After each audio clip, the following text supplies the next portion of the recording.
मुक्काम पोस्ट शेनीत तालुका इगतपुरी जिल्हा नाशिक येथे महिला बचत गटाच्या वतीने गावात कडवा नदीच्या कडेला महादेवाच्या मंदिराजवळ वृक्षारोपण.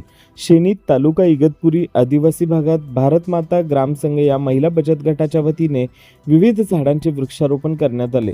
त्यामुळे गावात या महिला बचत गटाचे कौतुक होत आहे.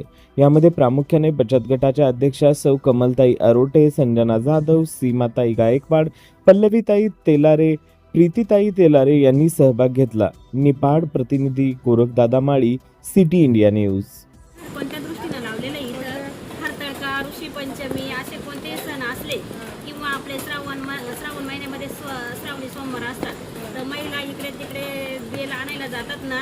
मग महिला बचत गटाच्या महिलांनी असा निर्णय घेतला की आपण शंकराच्या मंदिरासमोर एक बेलाचं झाड लावू आणि आपलं काहीतरी एक उमेदचं आठवण म्हणून एक भैरवाच्या मंदिरासमोर लावलेलं आहे.